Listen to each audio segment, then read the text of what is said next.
I look at these topics that we're into: cataclysms, Younger Dryas, lost ancient technology. Magnetic poles. That's the one thing. I would like to dive into that. I watched a video on that this morning, the Adam and Eve video. The Chan Thomas thing. Jesus Christ. That's an interesting one. And how much of that is agreed upon? That there could be a time where the magnetic poles actually shift. So this is science. They say that the last one was like 778,000 years ago, and we're like something like 200,000 years overdue.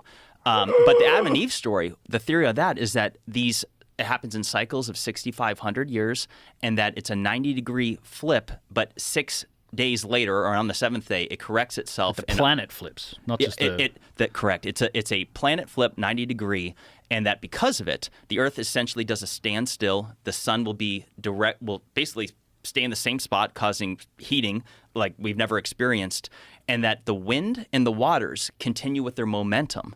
Because essentially the wind travels at approximately 1,000 miles an hour at the equator. So the theory is that when that event happens, it's going to be cataclysmic. And here's the wild thing is that in that document it says a continental-sized tsunami being 2 miles high.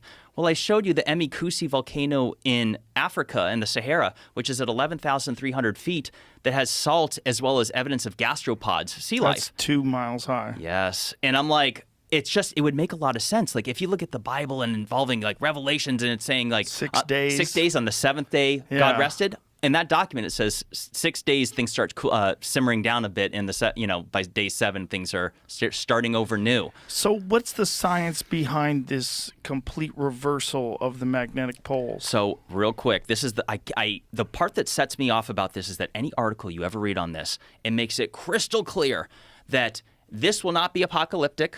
Maybe we'll potentially have some satellite communication issues that could affect our power grid and telecommunication systems, and that's going to be unfortunate. But don't worry, it's not a doomsday. I'm like, okay, first of all, if the grid goes down, that is doomsday. But number two, they don't know what they're talking about because they claim that the geomagnetic pole shift is because of the interior, whether it's the iron core or whatever it is, the molten core, does a shift, and because of it, that's why the compass will flip. But I'm like, if you look at the nature of earthquakes, some originate in the crust, others originate in the mantle, in the parts that aren't solid. So I'm like, if you're saying that the interior that is molten does a shift, why on earth would you suggest that it wouldn't cause earthquakes or volcanic activity on the surface? So I feel like every article I ever read on geomagnetic pole shifts, they go out of their way to say, don't worry, it's fine. And I'm like, but yet the evidence shows that it's accelerating.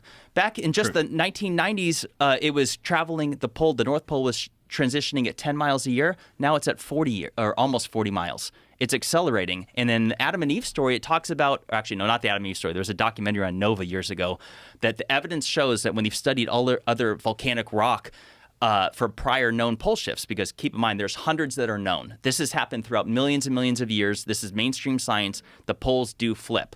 But it's not that the Earth flips over. It's that the inside core does, and so your magnetic compass will flip. Like what causes it? So whatever that molten core is, it does a shift inside. It allegedly happens in cycles, and we're long overdue. And when it happens, the other theory is that the Earth's shields will be diminished. Well, definitely. So we know two things right now: is that the pole is moving, so it's off. I think it's off even the South Pole might be off of Antarctica at this point, like the magnetic south, and then the magnetic field consequently to this movement is weakening. So we know our magnetic field, and that's where a lot of that danger is going to come from. Is if the magnetic field keeps weakening. Now everything cosmically that happens is going to hit the Earth, and particularly us with our electronics, it's all going to get more easily smashed because the magnetic field is what protects us from solar flares and cosmic radiation and all this stuff. So as the field and the acceleration of that weakening of the field, is accelerating. So it's getting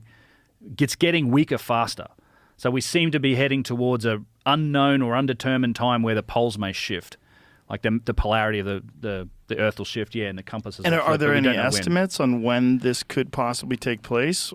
According to every article I ever read, like, oh, don't worry, it's probably be another 1,000 years. I'm like, you have no idea what you're talking about. It's accelerating. And if you look, you don't have to Google this, Jamie. I don't know what there's a mountain chain in eastern Oregon where it's the most evidence of a pole shift, that there was a volcano that was active during the shift. And if you take a compass along the volcanic rock, the compass will slowly start to change. And so wherever like pottery or volcanic rock solidifies, that wherever the North Pole is at that time, it's an imprint, and the compass will continue to show that. It's really fun. Take a compass around volcanic rock, and it'll move the compass to wherever the North Pole was then. But here's the interesting part, is that what it shows is that the pole shifts start slow, and then they accelerate to the point where the day that it happens, you could potentially see the compass slowly moving. And then when you go back to this Adam and Eve story talking about the pole shift, they say that the event happens in approximately a quarter of a day, so 6 hours. So it's like it comes out of nowhere. And I'm like, what if, like, I'm into the cosmic impact, that there's unbelievable evidence that definitely happened. But there's other things that happen on Earth, whether it's super volcanoes. What if that's related to pole shifts as well?